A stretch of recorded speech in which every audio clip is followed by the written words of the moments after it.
doy la bienvenida a todas las personas que ya se han conectado a nuestro conversatorio organizado por la Asociación Nacional de Fiscales de Chile. Hemos llamado a esto el Ministerio Público en el proceso convencional.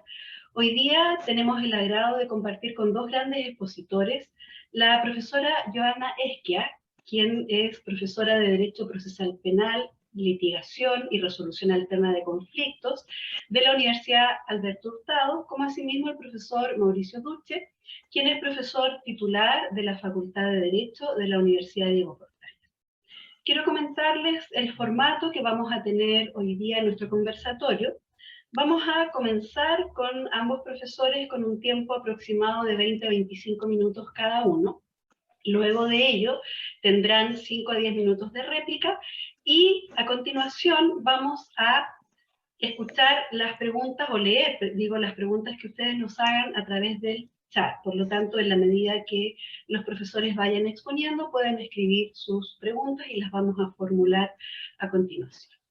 Ahora quiero dar la bienvenida en primer lugar al fiscal Francisco Bravo, presidente de la Asociación Nacional de Fiscales de Chile, para que se dirija a todos nosotros. Muchas gracias, Patricia. Bueno, en primer lugar, saludar a todos y a todos quienes están conectados hasta ahora. Por supuesto, a los profesores, a Joana Esquia y al profesor Mauricio Duche, agradecerles también la disposición que han tenido a participar en nuestro conversatorio. Muy brevemente, estos conversatorios, que son 3, partimos hoy, seguimos el próximo miércoles y terminamos el miércoles 3 de agosto, es parte de la culminación, por así decir, es la culminación de un proceso que nosotros comenzamos a fines de mayo del año pasado en una asamblea extraordinaria, en donde convocamos a todos nuestros asociados y asociadas a participar en un proceso abierto, democrático, de reflexión interna respecto a la luz de lo que venía en el país, digamos, la configuración de una convención constitucional y un proyecto de constituyente que ya va a ser sometido el 4 de septiembre a la aprobación o al rechazo de la ciudadanía. Hicimos un hermoso proceso con el patrocinio de la Facultad de Derecho de la Universidad de Chile, y de ahí surgieron un conjunto de propuestas que se sistematizaron en 7 propuestas que llevamos a la Convención Constitucional.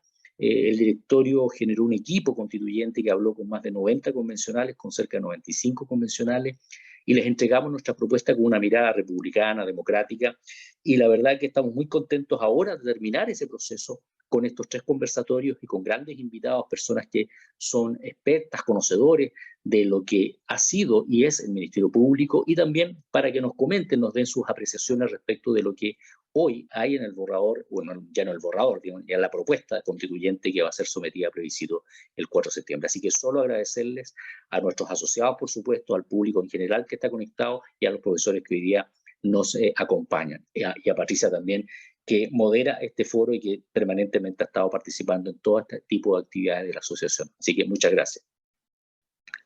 Gracias, Francisco. Y ahora vamos a dejar a la profesora Joana Esquia para que nos exponga su tema. Muchas bienvenida. Patricia, yo entendía que Mauricio iba a partir, ¿o no? Ya, no hay ningún problema. Mauricio, por favor, nos presenta su tema. Bueno, muy buenas tardes a todos y todas quienes están presentes en el seminario. Quisiera partir por agradecer la invitación a la Asociación Nacional de Fiscales y felicitarlos por la iniciativa, además por la oportunidad. Creo que estamos en un momento muy oportuno de tener discusiones más de fondo ya sobre las propuestas que hay sobre la mesa, y tal vez el debate se nos va mucho en cuáles son las preferencias electorales, en lo que va a ocurrir, ¿cierto?, en septiembre, y poco o menos de lo que uno quisiera en temas más de fondo. Han transcurrido casi 25 años desde la regulación constitucional original del Ministerio Público y más de 20 años desde que entró en funcionamiento el sistema acusatorio. Mucha agua ha pasado bajo el puente desde ese entonces, y por lo mismo la discusión de una nueva constitución ofrecía, en mi opinión, una gran oportunidad para introducir mejoras al diseño del Ministerio Público, especialmente en materias en que éste había presentado algunas deficiencias o que se habían develado algunos problemas en el funcionamiento de la institución más allá de su regulación normativa. Obviamente, no todo problema del Ministerio Público puede resolverse con una nueva regulación constitucional o es consecuencia de la regulación constitucional. Yo creo que hay que evitar un cierto fetichismo constitucional que anda dando vuelta, según el cual la Constitución parece que sería una maderita mágica que resuelve todo. La Constitución no resuelve todo, y por lo mismo, mi intención es focalizar este comentario en evaluar la propuesta desde la perspectiva de aquellas cuestiones que en mi opinión tienen más incidencia en lo que yo considero son los problemas más importantes que enfrenta hoy día el Ministerio Público. No intento entonces tocar todos los temas posibles que están en la propuesta, sino centrarme, como digo, en estas cuestiones más graves que la regulación constitucional podría tener incidencia, basándome en las normas ya que forman parte del texto del 4 de julio. ¿Cuáles son estas deficiencias o problemas? Me refiero a 3 aspectos que en mi opinión tienen una vinculación muy central con el diseño constitucional del Ministerio Público, que los voy a identificar con las siguientes etiquetas. El primero tiene que ver con lo que yo llamaría sistemas de designaciones de fiscales problemáticos, particularmente con designaciones de las altas autoridades fiscal nacional y fiscales regionales. En segundo lugar, el problema que yo llamo de creciente desarrollo de un espíritu corporativo y endogámico al interior de la institución. Y en tercer lugar, un cierto aislamiento institucional del Ministerio Público y debilidades en el control y rendición de cuentas. Me parece que estas 3 deficiencias han debilitado en el tiempo al Ministerio Público, afectando su desempeño, su legitimidad y sobre todo su valoración social a un nivel que comienza a ser preocupante. Hay muchos indicadores de esto, desde encuestas públicas del CEP, la propia encuesta que realizó la Asociación Nacional de Fiscales, ciertos datos variados, digamos, que podría exhibirles, pero me voy a quedar con la afirmación y con lo que creo que es más importante. Creo que un Estado de Derecho necesita contar con una persecución penal fuerte y muy legitimada en la sociedad, y creo que este momento constitucional debiera haber puesto foco en esto. ¿Cómo logramos, cierto, instalar a una persecución penal fuerte y muy legítima? Veamos rápidamente estos 3 problemas para luego evaluar, voy a explicar en qué yo creo consiste el problema, para luego evaluar las propuestas que vienen en el proyecto de constitución y determinar si avanzamos bien, más o menos, o mal. Respecto al sistema de asignaciones, como ustedes saben, la actual Constitución establece un procedimiento en 3 etapas, ¿cierto? La primera, la Corte Suprema, elige una quina, luego el presidente escoge y vienen los 2/3 del Senado. Este mecanismo ha sido objeto de cuestionamiento en las 3 veces que ha sido utilizado. En los 2 primeros procesos, dichos cuestionamientos estuvieron vinculados, yo diría, un conjunto de polémicas generadas a partir de consideraciones de equilibrio y juego político que al parecer terminaron primando en la decisión final más que la idoneidad técnica de los candidatos. En el caso de la última elección, la del año 2015, en cambio, el cuestionamiento estuvo derechamente en que se puso en tela de juicio que el proceso de esa elección estuvo fuertemente condicionado por la clase política para aparentemente favorecer una situación o su situación en un contexto, recordemos, que se lleva adelante en el país una persecución penal intensa de casos de alto perfil público de financiamiento ilegal de la política. Ojo, no digo que necesariamente los procesos hayan sido deficientes por estas razones. Lo que me interesa destacar es que todas estas polémicas, en parte derivadas de problemas de diseño y funcionamiento de los mecanismos, del mecanismo de asignación del fiscal nacional, han generado un enorme daño al prestigio de la institución, su credibilidad y legitimidad ante la comunidad, y también han creado dificultades o debilitado la persecución penal de algunos tipos de casos al poner en tela de juicio las motivaciones del Ministerio Público para llevar adelante o concluir alguna de estas investigaciones. Y con eso me parece que basta como problema, ¿cierto? Tratándose de los fiscales regionales, como ustedes saben, de acuerdo a la actual regla, la designación corresponde al fiscal nacional a partir de una terna propuesta por la Corte o Cortes de Apelaciones de la misma región, luego un concurso público. Yo diría que, sobre todo, a partir de el 2019, en el caso conocido como el desastre Rancagua, me parece que se tomó mucha conciencia de los riesgos que este sistema podía generar debido a las presiones y tráfico de influencias políticas y judiciales que se producen en entornos de comunidades jurídicas y élites de poder más pequeñas, como ocurre en muchas regiones. Por otra parte, los últimos concursos muestran cada vez más un bajo interés de participar y en todo caso casi exclusivamente focalizado en personas que provienen del propio Ministerio Público. Ambos factores, en mi opinión, obligan a pensar en cambios en esta materia, y en esto parte también creo fue recogido por las propias propuestas de la asociación, que abogaban por la exclusión del Poder Judicial en los procesos de asignación y especialmente tratándose de los fiscales regionales, como ustedes contienen en su texto de propuesta. Dejo el tema de la designación de los fiscales adjuntos para esto. Entonces, este es el primer problema focalizado en las altas autoridades. Segundo problema, lo que yo llamo un creciente desarrollo de un espíritu corporativo y de endogamia. Yo aprecio signos muy claros, y eso me preocupa de que está ocurriendo esto con el Ministerio Público. Esto no es positivo ni para el país ni para el propio Ministerio Público, ya que afecta desde su capacidad de actuación más eficaz hasta su legitimidad en la sociedad. Por corporatismo, para que entendamos los conceptos que estoy ocupando, ¿en qué sentido? Entiendo un rasgo de las instituciones por medio del cual sus miembros generan una cultura centrada en la preocupación por intereses autorreferidos y no necesariamente los intereses públicos que como sociedad esperamos se hagan cargo. Creo que un muy buen indicador de esto, nuevamente son las propuestas que ustedes presentaron ante la convención. Cuando uno ve, hay propuestas bien interesantes en términos de necesidad de establecer carrera, protecciones del debido proceso y legalidad en los procesos disciplinarios, fortalecimiento de la autonomía fiscal, por ejemplo, a través de diversas exigencias en el tipo de remuneraciones adecuadas, intangibles, etcétera, etcétera. Pero hay poco o nada en las propuestas de cuáles son los vínculos que debería esperarse en la regulación constitucional del Ministerio Público con la sociedad civil, cómo perfeccionar mecanismos de rendición de cuentas y control externo de la institución. Por tanto, ahí hay una propuesta que muy mira hacia adentro y eso es parte de este fenómeno corporativismo. Y por endogamia, entiendo a su vez una actitud social de rechazo a la incorporación de miembros ajenos a la propia institución. Por tanto, estamos hablando que lamentablemente se ha ido forjando, y en parte esto es lo que ocurre con todas las instituciones en todos lados, o sea, no es ¿cierto? Una institución que ha generado una cultura institucional muy autorreferida. Y vinculo esto con un gran ejemplo que es la designación de los fiscales adjuntos. Como ustedes saben, tanto la Constitución como la Ley Orgánica, con más detalle, desarrollan, ¿cierto? Esto se designan por el fiscal nacional a propuesta de tener el fiscal regional respectivo, conformada luego de un concurso público. ¿Cierto? La Constitución y la Ley Orgánica establecieron originalmente un sistema de reclutamiento de fiscales bastante abierto, basado en concursos públicos en los que cualquier abogado podía participar cumpliendo ciertos requisitos de experiencia y idoneidad.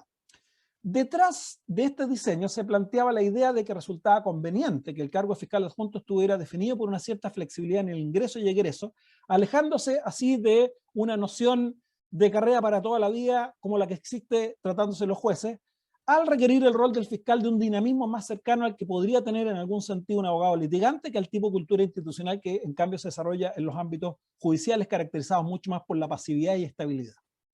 La percepción es que los primeros años de estos concursos abiertos permitieron, en mi opinión, reclutar muy buenos abogados con importantes experiencias previas que cumplieron un rol muy destacado en la configuración del Ministerio Público y muchos de ellos están todavía presentes y probablemente muchos de ellos están observando este seminario. No obstante, con el correr del tiempo se instaló al interior de la Fiscalía una cierta demanda por instalar una idea de carrera más estable que les permitiera ir escalando posiciones a lo largo del tiempo. Esto se refleja nuevamente en las propuestas, ¿cierto?, de la asociación. En la práctica, lo que ocurrió fue que los concursos que están, ¿cierto?, regulados, como digo, en otros instrumentos más específicamente, tendieron a cerrarse y eso se tradujo en que se hiciera muy difícil ganar un concurso para cualquier persona que no se encuentre dentro de la institución. Con ello se impidió la llegada de abogados con experiencias diferentes, quienes podían traer nuevas ideas, que fue, así se constituyó esta institución, hace poquito tiempo, y ha tendido a excluir personas que por sus posiciones profesionales no están dispuestas a iniciar una carrera a los niveles más bajos de la institución. Si me dieran ganas de ser fiscal, no, yo no puedo entrar de asistente fiscal, digamos, ya estoy viejo, tengo hijos grandes, con universidades caras, ¿cierto? Entonces, ¿cierto? Este es un poquitito el fenómeno. La evidencia acumulada en los últimos años muestra con mucha claridad este fenómeno. Así, los datos indican que el ingreso de personas ajenas al Ministerio Público, los cargos fiscales adjuntos, es marginal. Por ejemplo, en unos reportajes que publicó el Mercurio Legal hace un par de años, que midieron todos los concursos del periodo 2010-2015 y luego 2016-2019, identificó 401 procesos de designación de fiscal adjunto y solo en 4 de ellos, es decir, menos de un 1%, habría correspondido a personas externas. La endogamia genera varios problemas. No solo esta idea que ya les expresé de exclusión de gente valiosa que podría aportar al Ministerio Público, sino que también dificulta la innovación en los procesos de trabajo. ¿Cierto? ¿Por qué? Porque un poco las cosas se terminan haciendo como siempre las hemos hecho los que estamos ahí. Aísla institucionalmente la organización. Genera este sentido de internos versus el mundo externo que no entiende. Esto, como digo, es un fenómeno que ocurre en todas las instituciones. Y promueve comportamientos muchas veces no deseables en los procesos de ingreso y promoción. Grupos de poder, padrinazgo, etcétera, etcétera. Que hay que tener mucho cuidado con ese fenómeno. En este contexto, una reforma constitucional, en mi opinión, habría una buena oportunidad para regular principios que intentaran evitar los riesgos del corporativismo y endogamia y efectivamente facilitara cierto acceso en condiciones más igualitarias, con experiencias y aportes que vienen de otros lados. Tercer elemento de diagnóstico, y con esto cierro el diagnóstico para evaluar qué es lo que se está planteando, el fenómeno de aislamiento institucional y de debilidades en control y rendición de cuentas. Con el tiempo el Ministerio Público luce desde afuera como una institución que se ha alejado cada vez más de la comunidad. Yo creo que ustedes mismos lo perciben en la encuesta de fiscal que se hizo el año pasado con DataVoz, ¿cierto? Ustedes, hay datos muy fuertes que dan cuenta de esto, un poco el 80% señalaba manifestar que se dan cuenta que la gente no entiende siquiera de qué se trata la pega a los fiscales, digamos, ¿cierto? Y que es vista entonces como una institución un poquitito ensimismada, como una agencia burocrática distante que no resuelve los problemas sociales ni se hace cargo de las legítimas demandas de seguridad que tiene la comunidad. La verdad es que esto no es un fenómeno nuevo, se viene dando desde el inicio de la institución, cuando se adoptaron doctrinas como el que la seguridad pública no era un problema del Ministerio Público o que los fiscales no eran abogados de las víctimas. Ambas, yo creo, obviamente son correctas jurídicamente, pero políticamente constituyeron un gran error al instalar o al intentar instalar socialmente el Ministerio Público como un organismo solamente técnico y un poquitito aislado. Yo creo que esfuerzos posteriores que el propio Ministerio Público ha hecho, yo creo que el Ministerio Público se dio cuenta de estos errores originales, no han sido capaces de revertir lamentablemente esta impronta inicial en la imagen pública que hay de la institución. Y por otra parte, la creciente corporativización y endogamia de la que ya he hablado probablemente no han ayudado mucho a esto. A ello se suma la sensación externa, como digo, lo que se discute en el mundo en que yo me muevo, de que los fiscales son no controlables, especialmente con cierto control externo, y por lo mismo que tienen mucho poder más allá de lo que diga la ley. En esta dirección, un problema es que el mecanismo a través, por ejemplo, del cual puede hacerse la responsabilidad penal de los fiscales, que ustedes conocen mejor que yo, ¿cierto?, no parece dar, por ejemplo, garantías suficientes. Entonces la gente dice, bueno, entre ellos mismos se investigan. Casos de alta connotación pública generados en los últimos años, de hecho, han hecho ver la conveniencia de establecer un sistema que dé mayores garantías de independencia de los investigadores y no esté potencialmente afectado por conflictos de interés. Nuevamente, y esto solo lo mencioné como un ejemplo, la nueva Constitución ofrecía una posibilidad de mejorar sistemas de control externo. Por ejemplo, algunos plantean la posibilidad de crear una figura del fiscal independiente externo para hacerse cargo de estas investigaciones y así dar muchas garantías de independencia y evitar conflictos de interés, ¿cierto? Y la instalación de esa opción o de otras, como digo, suponía probablemente contemplar alguna regla constitucional que hiciera excepción al monopolio de la investigación que tienen los fiscales, por así decirlo, que forman parte de la propia institución. Finalmente, respecto a los mecanismos de rendición de cuentas vigentes, hoy día están fundamentalmente basados en la cuenta pública anual, nacional y regional, han demostrado, creo yo, ser bastante insuficientes para generar vínculos más estrechos y mayor legitimidad al Ministerio Público en las respectivas comunidades.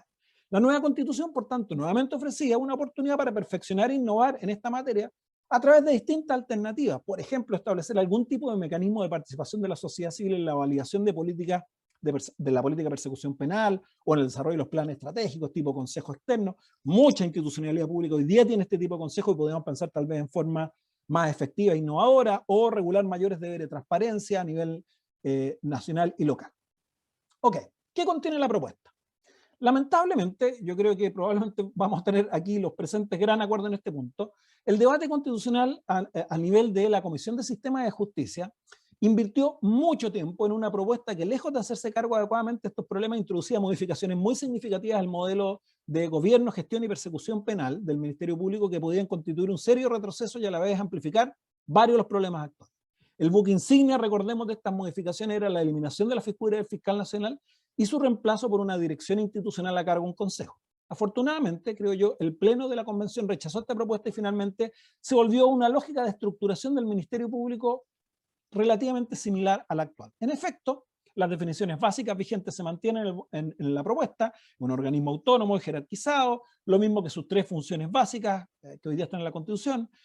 Por otra parte, se mantiene la figura del fiscal nacional con la dirección superior de la institución, claro, con una rebaja de 8 o 6 años de su mandato, pero sí se atenúan algunas de sus funciones que pasan a ser ahora compartidas con el Comité del Ministerio Público, como fijar la política de persecución penal o la designación del director ejecutivo nacional, o el traspaso de las facultades disciplinarias tratándose de los fiscales regionales y como, cierto, segunda instancia, los fiscales junto actuales. El comité, sin embargo, más que una innovación, yo diría, es una subida de pelaje del actual Consejo General, ¿cierto?, regulado en la ley orgánica. Se mantiene la figura de los fiscales regionales, aquí hay una rebaja importante, siguiendo, de hecho, la propuesta que ustedes hicieron de 8 a 4 años, pero también pierden algunas funciones como autoridades individuales los fiscales regionales para entregárselas al comité. Por ejemplo, la de evaluar y calificar, la potestad disciplinaria y la elaboración de ternas para la selección de los adjuntos. Finalmente, el sistema de remoción ante la Corte Suprema se mantiene casi idéntico, lo que a mí me parece un acierto, y de hecho hay una mejora en la descripción, ¿cierto?, de una de las hipótesis. En mi opinión, las 3 veces que funcionó ese mecanismo, en mi opinión, ha funcionado razonablemente bien. Las grandes innovaciones en el diseño, por tanto, como digo, están en la subida de pelaje del comité, el antiguo consejo, ¿cierto?, que deja ser un órgano consultivo asesor asumiendo muchas funciones de gestión y gobierno, como, vuelvo a repetir, la designación del director ejecutivo, la elaboración de ternas para la elección de fiscales, la evaluación de los mismos, el ejercicio de la potestad disciplinaria. Se introducen varios cambios en el sistema de asignaciones que voy a revisar en un minuto más. Aparece una exigencia más fuerte de rendición de cuenta pública anual, ante el Congreso por el fiscal nacional y las asambleas regionales por los fiscales regionales. Se establece un deber de fundamentación de órdenes e instrucciones de las autoridades superiores, que puede ser algo positivo, y una regla que permite, ¿cierto? Y que va a hablar Joana, yo no voy a tenerme en esto, el tema de, ¿cierto?, los casos donde se requería que la autoridad administrativa presentara denuncia o querella previa, ¿cierto? Si bien algunas de estas innovaciones no son nada menores, por eso mismo esta última regla, como digo, Joana la va a discutir, ¿cierto? No se trata de un cambio tan profundo en la institución, sobre todo si uno lo compara con las propuestas iniciales. Con todo, sí creo que quiero apuntar que hay un cambio mayor en el gobierno y distribución del poder institucional. El fiscal nacional comparte ese poder ahora con el comité y los regionales, también en parte comparten su poder con los regionales, ¿cierto? Obviamente todavía falta ver cómo se despliega la regulación más detallada de esto en lo que sea la nueva ley orgánica del Ministerio Público, pero desde ya se puede advertir que este cambio, en mi opinión, va a generar algunas tensiones de intensidad en decisiones de relevancia. Sin que yo creo este modelo sea necesariamente algo negativo per se, sí hay que estar claros que hable un flanco de conflictos que si no son bien manejados podrían constituir un problema de relevancia futuro. Por ejemplo, pensemos la tensión que se va a generar en que quien tiene la dirección superior, el fiscal nacional, no designa a su mano derecha como el director ejecutivo nacional. Digamos, esto naturalmente genera tensión en cualquier institución. Pero como el tiempo acotado, lo que me interesa en los 8 o 9 minutos que me quedan es, como dije, evaluar el borrador considerando los 3 problemas o debilidades que ya describí y que en mi opinión tenían que ser el tema prioritario. Vamos con el tema de las designaciones. Tanto para el fiscal nacional como para el fiscal regional, como ustedes saben, se elimina el primer paso judicial. A mí, y como digo, ustedes también proponían esto y a mí me parece que esto es un cambio positivo. En el caso del fiscal nacional, se establece que le corresponderá al presidente de la República elaborar una terna con asistencia técnica del Consejo de Alta Dirección Pública y luego esa terna pasa al Congreso, que elige en una reunión de ambas cámaras por mayoría simple.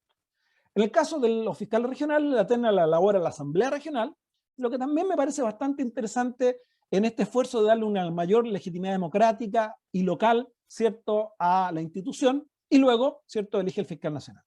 Entonces, hasta el momento hay un cambio interesante que se hace parte de los problemas que describí. ¿Dónde sí veo una debilidad en este primer gran ítem?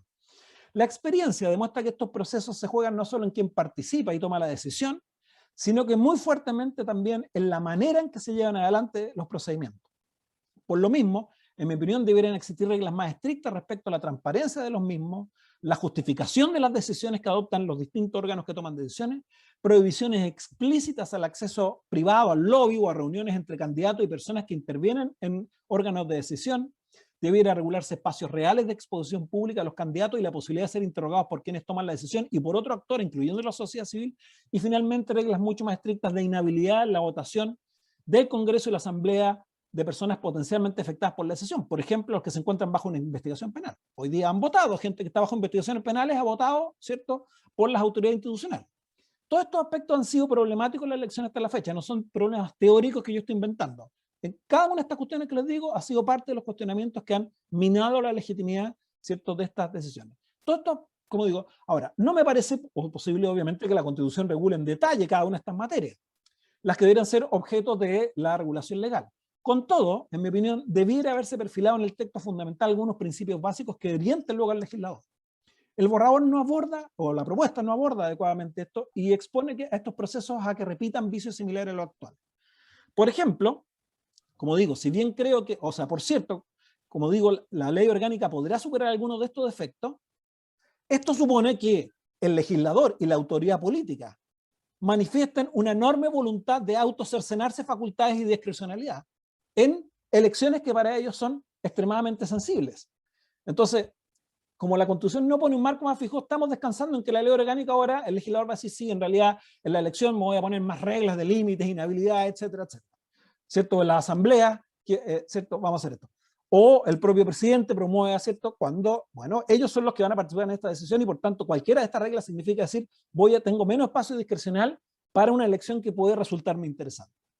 ¿Es imposible que ocurra? No, pero me hubiera gustado que la Constitución, ¿cierto?, la propuesta constitucional hubiera perfilado con más claridad estos principios para limitar esta discrecionalidad, y esto no lo hacen las reglas del 368, ¿cierto?, que se refieren a ambas cuestiones.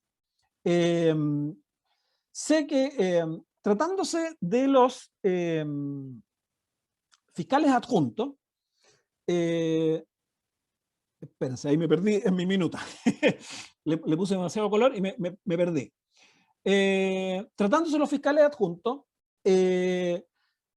se eligen, ¿cierto?, por parte del fiscal nacional de una terna elaborada por el comité, sin designar nada acerca de la forma, eliminando así la actual referencia que hoy se hace al concurso público.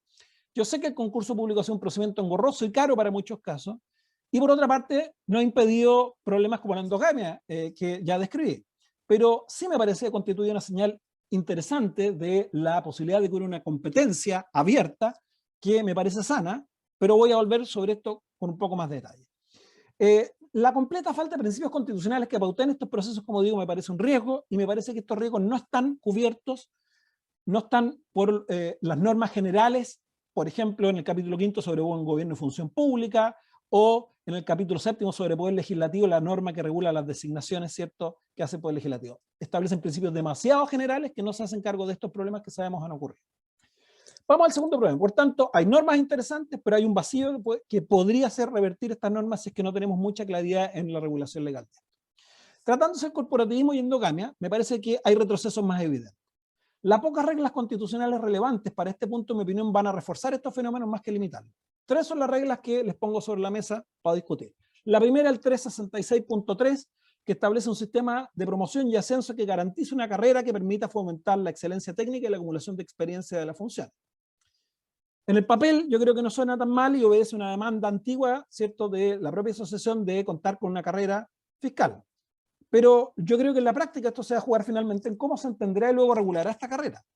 Yo lo que le tengo temor es a la forma tradicional que tiene la carrera, o se ha demandado carrera, y que he visto es demandada por los propios gremios en parte, ¿cierto?, en el propio documento de propuestas constitucionales que ustedes hicieron, y de ahí me distancia.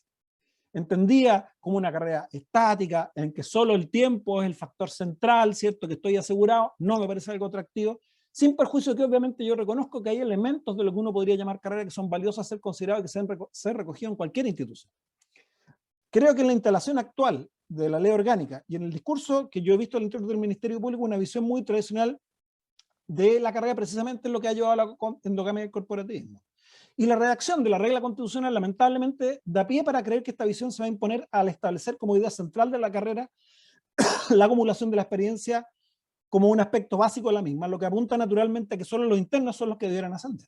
O sea, esto, digamos, la lectura más evidente y obvia. La segunda regla, la del 367.2, que señala que para ser electo fiscal regional se debe haber desempeñado como fiscal adjunto por 5 años. Es decir, se cierra la posibilidad de que un externo a la institución pueda optar ese cargo, acogiendo también la propuesta de ustedes.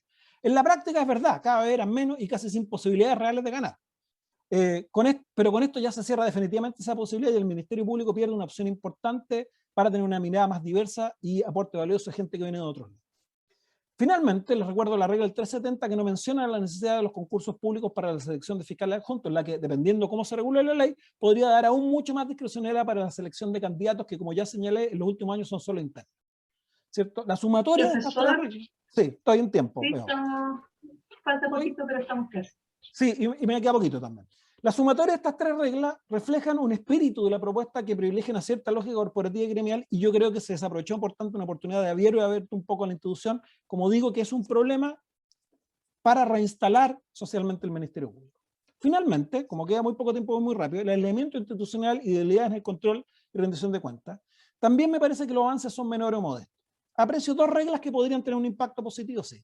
La primera es la participación de las asambleas regionales, como ya sugerí, en la elaboración de ternas fiscales regionales, dependiendo que esto se regule bien en la ley.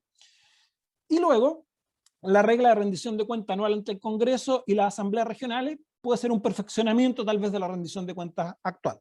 Con todo, y esto es lo que me llama más la atención, a la luz de la narrativa con la cual se construyó el trabajo alrededor de la convención, no hay ninguna novedad en mecanismos que hubieran permitido a la sociedad civil tener algún mayor grado de participación, como por ejemplo, ya les decía, validando políticas de persecución penal o plan estratégico, etcétera, etcétera. Tampoco existen cambios que permitan reforzar el estatuto de control externo del Ministerio Público, ¿cierto? Como en algunas de las ideas que ya señalé. Así que aquí yo creo que avanzamos muy poquito, muy modesto. En materia de endogamia retrocedimos, y en materia de selección hay normas interesantes, pero que requieren ser complementadas, si no podríamos encontrarnos en una mala situación. Para cerrar, a modo de conclusión, la buena noticia es que a la propuesta no ingresaron los planteamientos originales de la Comisión de Sistema de Justicia. Yo creo que si ellas hubieran sido aprobadas, se ponía en serio riesgo el funcionamiento del Ministerio Público. Desde esta perspectiva, no hay cambios tan importantes como los que se propusieron en otras instituciones del sector. Pensemos la revolución que significa para los jueces el Consejo de la Justicia o el impacto que va a tener para la Defensoría Penal Pública la eliminación del sistema de licitación. Por cierto, muchos de los cambios propuestos sí podrían tener incidencia, en algunos casos positiva y en otros casos abriendo riesgos, generando dificultades o flancos que no todavía comprendemos bien. Con todo, poniendo foco en los problemas que identifiqué y reconociendo algunos avances, de varias reglas diría en mi opinión general que perdimos una oportunidad de haber encarado más sistemáticamente los problemas de debilidades actuales del Ministerio Público que se vinculan con su diseño constitucional. La razón de esto, pienso, está en que falta un debate más abierto sobre cuáles eran los problemas del Ministerio Público para solucionar la Constitución. En cambio, la discusión se llevó adelante con diagnósticos muy parciales o visiones incompletas acerca de la materia que finalmente se reflejan en lo que se avanzó. Yo creo que había una obsesión con el tema de la figura fiscal nacional, digamos, ¿cierto? En el caso de aprobarse la nueva Constitución, la regulación de una nueva ley orgánica puede ofrecer algunas oportunidades de corregir esto, aun cuando no probablemente todo, por los propios límites que impondrá el texto constitucional. En mi opinión, entonces, iniciar un debate más abierto y con más evidencia para avanzar debería ser algo urgente a partir del 5 de septiembre. Bueno, muchas gracias y perdonen que me pasé 2 minutitos. Muchas gracias, profesor. Muy interesante. Yo creo que van a surgir varias preguntas. Las pueden escribir por el chat, tal como les dijimos al comienzo. Yo estoy anotando algunas también que me han enviado. Y vamos a continuar entonces ahora con la profesora Johanna Esquia. Muchas gracias, Patricia. Agradecer también de mismo modo la invitación de la Asociación de Fiscales. Me siento muy honrada de estar acá, sobre todo con mi distinguido co-conversador Mauricio, que como hablábamos, quizás de las personas que más sabe sobre el Ministerio Público. Y en ese sentido, por eso, y les pido las disculpas del caso, era interesante que partiera él, porque tal como más o menos habíamos visto y ustedes pudieron ver, su exposición tuvo relación, ¿verdad?, como a los grandes temas de diseño particularmente, y a los temas más de alguna manera, si uno quisiera decir, los más generales. Y en ese sentido, a mí me gustaría, y más bien mis planteamientos el día de hoy van a ser como bastante focalizados, haciendo de alguna manera un contrapunto, ¿verdad?, a la presentación de Mauricio. Y en ese sentido, a mí me gustaría partir un poco recogiendo el guante de lo que ha señalado Mauricio, y que dice relación con que uno efectivamente, cuando uno revisa particularmente la regulación del Ministerio Público en el proyecto constitucional, uno se da cuenta que hubo, y en eso estoy 100% de acuerdo con prácticamente todo lo que dijo Mauricio, pero estoy en esta, como de alguna manera, centrarse en la persona del fiscal nacional y en lo orgánico, y de alguna manera uno ve que quedaron bastantes falencias desde el punto de vista funcional, desde el punto de vista funcional del Ministerio Público. Y en eso yo quisiera, porque uno puede hablar de muchos temas en realidad en el proyecto constitucional, pero mi foco el día de hoy lo quiero poner por un lado, son dos temas que si bien son específicos, indudablemente han causado y van a seguir causando bastante polémica. El primero de ellos es los nudos críticos que establece el proyecto constitucional, y lo que veníamos nosotros viviendo también con el rol y el estatuto constitucional de la víctima en relación, ¿verdad?, al Ministerio Público, y en segundo lugar, la posibilidad, ¿verdad?, de ejercer la acción penal sin espera de denuncia o querella por los organismos administrativos técnicos. Entonces, va a ser una mirada bastante focalizada, pero creo que en temas que son bastante interesantes, y son temas que, a mi juicio, por lo menos requerían de un poquito más de desarrollo. En relación al rol y el estatuto de la víctima, a mí me parece, en lo personal, digamos, desde mi doble militancia, digamos, desde mi militancia como profesora y desde mi militancia como abogada litigante, y que en muchas por muchos años también me he dedicado a representación de víctimas, me parece que este es un tema de gran relevancia que dice relación con el propio, ¿verdad?, mandato constitucional que tiene el Ministerio Público de proteger a la víctima y la necesaria relación que debe el Ministerio Público construir con ella. ¿Ah? Pero además, este vínculo, esta relación que debe construir con la víctima, me parece que puede ayudar de manera significativa a abordar y solucionar este fenómeno de aislamiento del Ministerio Público con la comunidad, a lo que hacía referencia el profesor Duche en su presentación, ¿verdad? Este fenómeno, este diagnóstico que es prácticamente unánime de esta suerte de aislamiento que tiene el Ministerio Público con la comunidad. ¿Ah? Y en ese sentido, el trabajo con la víctima, el tener muy claro cuál es el rol que voy a tener yo en relación a la víctima del delito, me puede ayudar, tomado de una manera, digamos, correcta, puede ayudar de alguna manera, no a solucionar todo, pero sí a avanzar grandemente en esta construcción de vínculos con la comunidad también. Ahora, me parece, como partí diciendo, me parece que el proyecto constitucional, el proyecto que se nos va a someter, ¿verdad?, a votación, no me parece que logra abordar de manera comprensiva este tema, en lo absoluto. ¿Ah?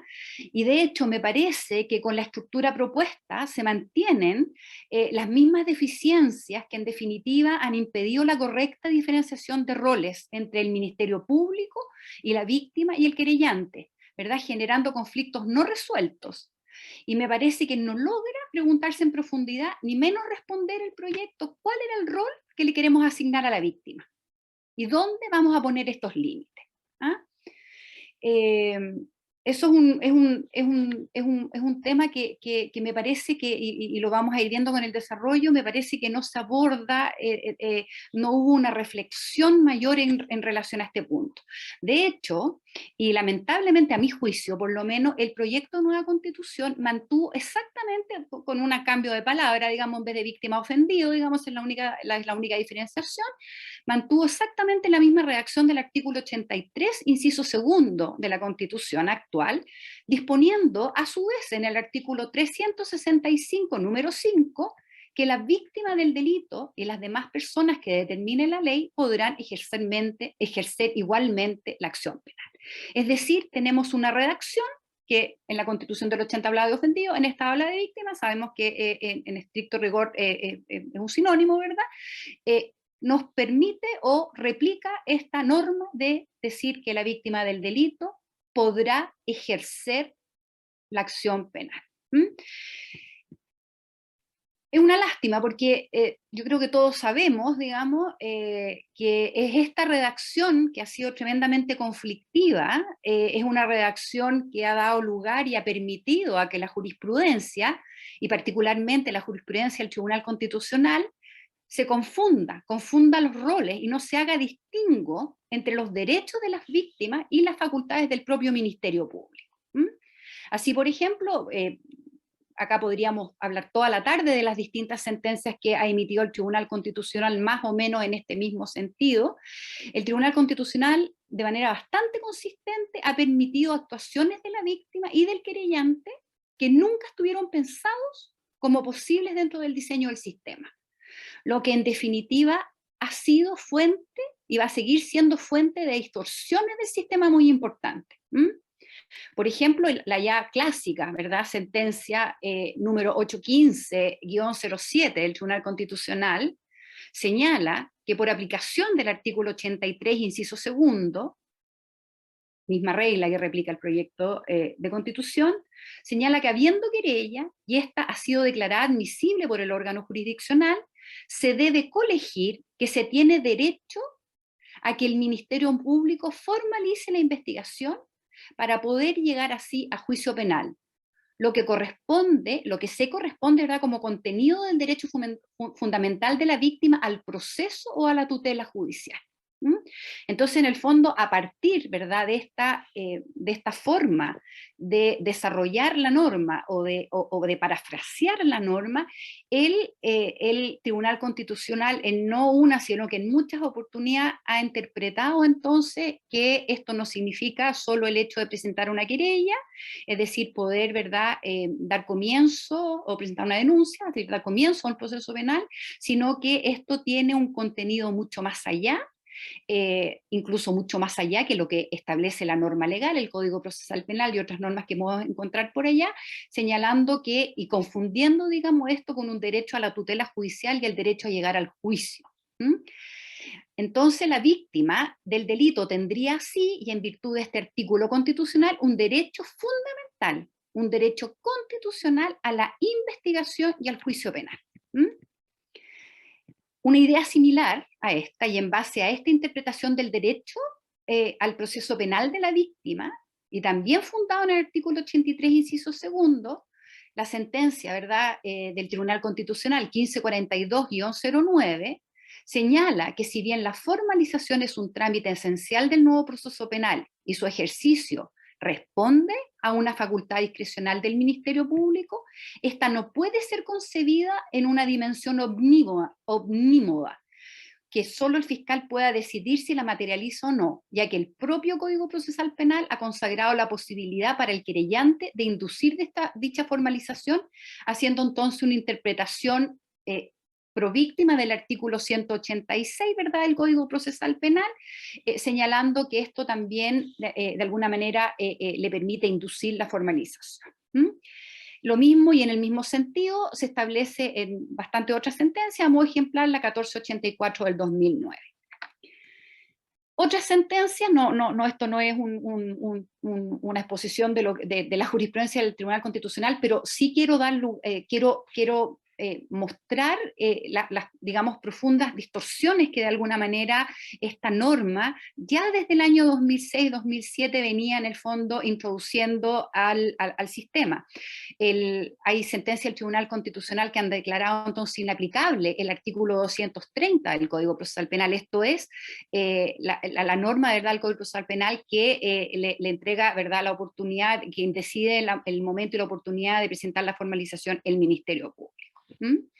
Sin embargo, y como sabemos, de acuerdo a una interpretación conforme al diseño original y armónico del sistema, si no tenemos por qué necesariamente aferrarnos a un diseño original, pero sí a un diseño armónico del sistema, a un sistema que permita, ¿verdad?, cumplir los objetivos que se ha dado el sistema chileno procesal penal, la facultad de formalizar le corresponde de manera exclusiva al Ministerio Público, precisamente en base a lo que dispone el mismo artículo 83, esta vez en el inciso primero, que es una norma que se replica también de manera casi textual por el propio 365 número 1 del proyecto constitucional, y que dice relación con el poder exclusivo del Ministerio Público de dirigir la investigación. Es decir, se le reconoce constitucionalmente a este órgano público el poder exclusivo de dirigir la investigación. Y es en base, ¿verdad?, a esta facultad exclusiva de dirigir la investigación en que entra esta decisión que se transforma en estratégica de formalizar o no la investigación. ¿Quién más que el propio fiscal a cargo de la investigación puede decidir, en el caso específico de que se trate, si la causa está para ser formalizada o no? Entonces se nos producen estas interpretaciones tremendamente disarmónicas que han sido objeto de muchos problemas, de mucha polémica, y que de alguna manera había una expectativa, ¿verdad?, al ser normas constitucionales, de que se hubiera podido recoger una visión, ¿verdad?, de manera amplia, una visión de manera completa de cuál iba a ser este rol de la víctima. Contribuye, por supuesto, de manera muy importante a generar estas dudas en el Tribunal Constitucional particularmente, y las interpretaciones poco afortunadas que ha tenido el hecho de que el legislador reconoce, ¿verdad?, el legislador, ya no el constituyente, sino que el legislador le reconoce a la víctima el poder forzar la acusación, ¿verdad?, privatizando absolutamente la persecución penal, sin permitir a sí mismo, en términos claros y directos, un forzamiento a la formalización. Esto este juego de estas normas ha dado, ¿verdad?, lugar también a estas interpretaciones poco afortunadas. Si uno tuviera que ir un poco a qué es lo que estaba pensando en el derecho comparado, en cual existen, ¿verdad?, posibilidades de que los querellantes puedan, y ahí sí que uno podría decir que es lo que vamos a entender por acción penal, si es la querella o la denuncia, o bien si es la acusación, y que tienen que ver con la posibilidad de un forzamiento de la acusación, pero previa a una decisión jurisdiccional, por ejemplo.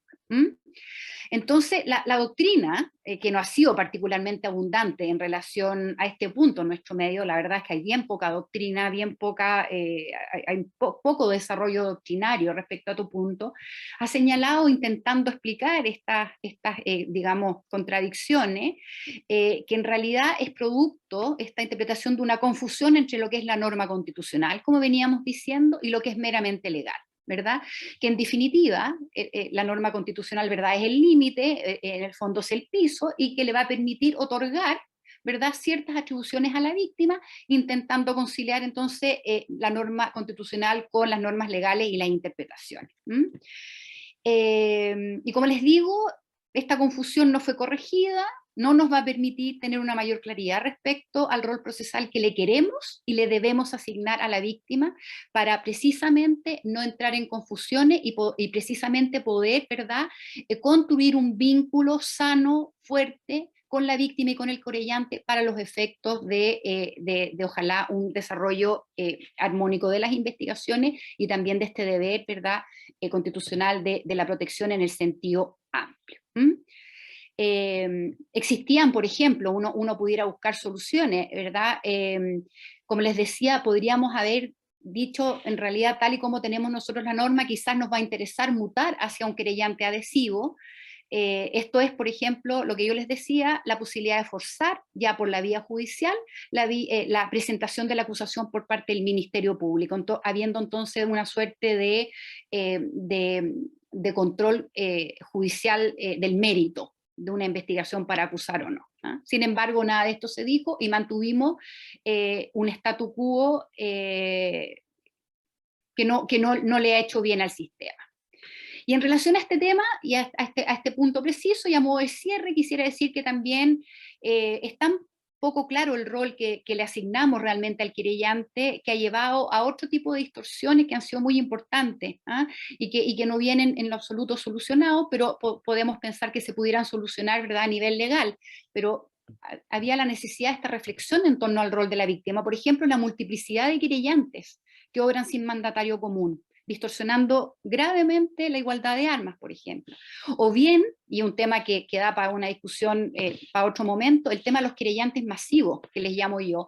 Aquellos, por ejemplo, que actúan a nombre del retail, querellantes masivos, es decir, que presentan querella en todos y cada uno de sus casos, a pesar de que no haya una gran afectación, digamos, social respecto a al caso específico de que se trata, lo que ha significado realmente el copamiento del trabajo policial, del Ministerio Público, particularmente de los tribunales, extrayendo recursos valiosísimos de la persecución penal en delitos de mayor significación social. De hecho, a mí me tocó el año 2015 hacer, a propósito de que CEJA hizo una evaluación de cómo había funcionado a 10 años de la instauración de la reforma procesal penal en la región metropolitana. Una de las cosas que salieron con mayor fuerza fue este verdadero copamiento, como tribunales de garantía que tenían un funcionamiento relativamente ordenado y relativamente eficiente, les ponían un mall en la comuna o en las comunas respecto a los cuales tenían jurisdicción, y el tribunal colapsaba por este copamiento de estas querellas masivas. Se hubiese podido, por ejemplo, pensar en sistemas de conversión como existen en algunos países de Centroamérica, en los cuales en estos delitos de poca significación social es el querellante quien asume, ¿verdad?, la carga, y va a otro tipo de tribunales, como podrían ser tribunales vecinales o de justicia policial local, para los efectos de la investigación y juzgamiento de estos casos. Un segundo tema en relación a la víctima, y voy a moverme un poquito más rápido porque se me está... la víctima en relación al imputado en el diseño constitucional. Ya alejándonos del tema del ejercicio de la acción penal, me parece también, y nuevamente en este diseño estratégico, esta visión estratégica de la víctima del sistema penal, me parece que ha resultado muy poco claro también qué garantías precisas se le aseguran a la víctima. Y esto es particularmente relevante porque, no obstante el abundante catálogo de derechos reconocidos, lo cual parece muy cierto, incluso, ¿verdad?, se le reconocen derechos a los animales, hay una serie, es abundantísimo el catálogo de derechos, la víctima, así en general, víctima sin apellido, resulta con una protección menos intensa que la que resulta esperable de ver la protección de otros derechos. Y en consonancia con lo que dispone, ¿verdad?, el derecho internacional de los derechos humanos, se puede observar correctamente que ciertas categorías de víctimas, obviamente, ciertas categorías de víctimas sí gozan de una mayor protección y garantía. Por ejemplo, podemos mencionar, artículo 24, número 4, las víctimas de violaciones a los derechos humanos, por ejemplo, que nuestro texto o este proyecto de texto constitucional señala que tienen derecho a una reparación integral.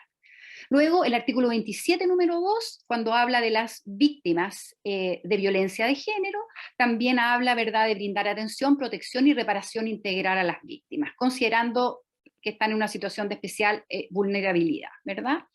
Luego, víctimas de la esclavitud, trabajo forzado, servidumbre y trata de personas, artículo 63, también hay una suerte de protección reforzada, no habla de reparación integral, pero sí de una protección reforzada, y también algo toca en esto en relación a los niños, niñas y adolescentes, en el 26, número 5, respecto de los cuales, ¿verdad?, señala que el Estado asegurará por medio de este sistema que ante amenaza o vulneración de derechos existan mecanismos para restitución, sanción y reparación. Entonces tenemos estas víctimas, si uno pudiera decir con apellido, que más bien nacen y se traen a colación a propósito del derecho internacional de los derechos humanos respecto a esta debida diligencia, ¿verdad? Pero la víctima, así sin apellidos, no aparece mayormente. Y por otro lado, y solo a modo, digamos, de contrapunto, tenemos, por ejemplo, el artículo 121, cuando habla de la reparación para el imputado preso. Entonces ahí tenemos, y aquí tenemos, como les digo, de manera muy amplia, porque lo que dice es que toda persona, no alguno, no en situaciones degradadas, sino toda persona que sea absuelta, sobreseída definitivamente o que no resulte condenada, será compensada por cada día que haya permanecido privada de libertad. Y el monto diario de compensación será fijado por la ley y su pago se realizará mediante un procedimiento simple y expedito. Salvo esta compensación no procede, ¿verdad?, en número 2, cuando se ha decretado, ¿verdad?, este sobreseimiento o esta sentencia absolutoria por una causal fundada en una conducta efectiva del imputado. Por ejemplo, nos podemos poner en el caso de una prescripción probablemente, que ahí uno dice, bueno, la conducta existió, pero... Y también tenemos el 122, que el imputado que es condenado por error, que también será compensado y reparado, en fin. Entonces cuando uno mira esta norma, uno dice, bueno, esto puede ser correcto, digamos, a mí me parece que es excesivo, digamos, y particularmente, y así lo he dicho en otros foros, me parece que esto necesariamente, si esta norma se va a mantener, a nivel legal vamos a tener que hacer algo con los estándares, puesto que el estándar para otorgar y para solicitar una prisión preventiva necesariamente es menor, es inferior a el estándar para una sentencia condenatoria, eso es evidente.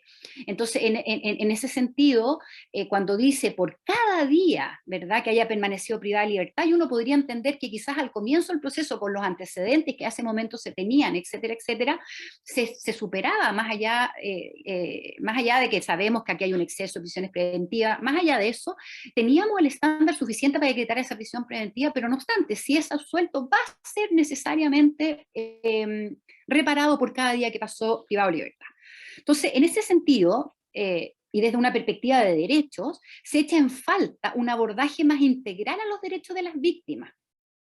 Por ejemplo, si no se trata necesariamente, estamos hablando de cualquier víctima, pero quedan fuera, por ejemplo, de la regulación constitucional, las víctimas de delitos violentos, no constitutivos de delitos de género. ¿verdad? Porque tenemos a las víctimas de delitos de violencia de género, pero quedan fuera, ¿verdad?, las víctimas de delitos violentos no constitutivos de género. Y como se puede ver, y cuando uno analiza, porque esto es una omisión, digamos, probablemente fue hecho a propósito, digamos, yo no pude encontrar, quizás existe, y eso pido las disculpas al caso, pero, por ejemplo, no existe constitucionalmente en el proyecto la norma que había introducido en su momento, de la cual no estoy diciendo que es buena o mala, digamos, pero que dice relación con que hay un abordaje, ¿verdad?, de la ley 20.516 en cuanto a la inclusión como garantía constitucional de la asesoría jurídica integral de víctimas de delitos violentos. Podemos estar o no de acuerdo con esto, pero que de alguna manera, ¿verdad?, refleja este vacío que percibo de alguna manera en el texto. Entonces, creo, y en ese sentido también tomándome del proyecto o de las recomendaciones que hace la Asociación de Fiscales a la constituyente, creo que aun cuando no se hubiese llegado a estructurar completamente bien su rol, sí he hecho en falta a lo menos que hubiese habido un reconocimiento constitucional de los llamados derechos blandos de la víctima, de toda víctima, a ser oída, a ser informada y a ser tratada con dignidad. Entonces, sobre todo, y estos son estas de alguna manera falencias que uno las mira versus este catálogo enorme de derechos que se establecen en la Constitución. Y finalmente, en este punto de la víctima, y esto ya bastante cortito, también me parece que hay una suerte de omisión, no sé si voluntaria o si esto se pasó nomás, que si bien existe una norma en relación a lo que nosotros llamamos, ¿verdad?, la perspectiva de género, la investigación con perspectiva de género. Si bien existe una norma bastante genérica en el artículo 6, número 4 del proyecto constitucional que establece que los poderes y órganos del Estado, evidentemente dentro del cual cabe el Ministerio Público, adoptarán las medidas necesarias para adecuar e impulsar la legislación, las instituciones, los marcos normativos y la prestación de servicios con el fin de alcanzar la igualdad de género y la paridad. Deberán incorporar transversalmente el enfoque de género en su diseño institucional, de política fiscal y presupuestaria y en el ejercicio de su función. Entonces uno podría decir, bueno, el artículo 6, número 4, así lo determina respecto a todos los órganos, poderes del Estado. Sin embargo, llama la atención que no se consolida de manera específica para el Ministerio Público esta obligatoriedad de investigar y llevar adelante los actos del procedimiento con perspectiva de género. No obstante, ¿sí? Quedan un par de minutos para la exposición. Voy a terminar muy rapidito. Entonces, sí. no obstante hacerlo una y otra vez, por ejemplo, en la regulación que hacen los sistemas de justicia. Y solo me los voy a saltar, solo para que lo puedan, 311, 312, 312.1, 3 y 4. Entonces, llama poderosamente la atención que en un ámbito tan clave para la incorporación de la perspectiva de género, que trasunta toda la Constitución, no haya quedado esta obligación de manera expresa para el Ministerio Público. Yo me parece muy difícil, ¿verdad?, poder juzgar con perspectiva de género si no se ha investigado con perspectiva de género. Entonces, dejo ahí, y muy finalmente, quizás lo voy a poder tocar a la réplica, quería tocar muy brevemente esta que fue una postura que tuvo la Asociación de Fiscales, ¿verdad?, la posibilidad de ejercer la acción penal del Ministerio Público sin esperar a la denuncia o querella por parte de los organismos técnicos, administrativos. Es un tema, ¿verdad?, que obviamente es complejo, es polémico, y este conversatorio no va a permitir desarrollar el punto en toda su riqueza, pero sí quisiera dar cuenta de ciertos nudos críticos del planteamiento constitucional, ¿verdad? Esto se encuentra en 365, número 3, que dispone, ¿verdad?, la facultad exclusiva de ciertos órganos de administración para presentar denuncia y querella, no impide que el Ministerio Público investigue y ejerza la acción penal pública en el caso de delitos que atenten en contra de la probidad, el patrimonio público, o lesionen bienes jurídicos colectivos. O sea, es una norma bastante amplia que no hace distingos respecto a qué órgano administrativo, de qué se trata, a pesar de que habla de ciertos órganos de administración, da la sensación que se refiere a aquellos que efectivamente requieren ellos de tener, digamos, la posibilidad ellos de presentar denuncia o querella. Yo creo, y en mi caso en particular, y esto quizás no va a ser muy popular respecto a la audiencia que podemos tener hoy día, yo en general he sido muy recelosa siempre de legislar en base a hechos o causas particulares. En el caso de esta norma es evidente que nace del llamado escándalo de las platas políticas, sin que en realidad haya surgido una reflexión profunda. Pero como he dicho, la norma constitucional, en vez de, por ejemplo, solo referirse al Servicio de Impuesto Interno o incluso al CERVEL, desarrolla una norma extensiva a todos los órganos administrativos. Y es en esa circunstancia en que existe un diagnóstico común frente a que el sistema aún no ha sido capaz de hacerse cargo de buena forma de los llamados delitos complejos. Sin ir más lejos, sin que tengamos esta norma, existen investigaciones desformalizadas por años, audiencias de preparación de juicio oral que duran más de un año, acusados sin ser llevados a juicio después de 4 o incluso 5 años. Y así, en estas circunstancias que agregamos investigaciones al Ministerio Público en extrema técnicas y complejas, sin mayores recursos ni mayores rediseños rediseño del sistema en esta parte. A mí me parecía, la verdad, y no voy a entrar en otros problemas, lo voy a tocar después, que siguiendo un poquito, me hubiese gustado quizás replicar una norma como la que existe actualmente para la Fiscalía Nacional Económica, que está obligada en caso de no presentar, luego de hacer toda su investigación, de tener la autorización, ¿verdad?, del Tribunal de la Libre Competencia, de caso de no ejercer la acción penal, de no presentar querella, una resolución fundada de manera estricta y transparente que señale por qué no presenta la acción penal. Eso, por ahora. Muchas gracias.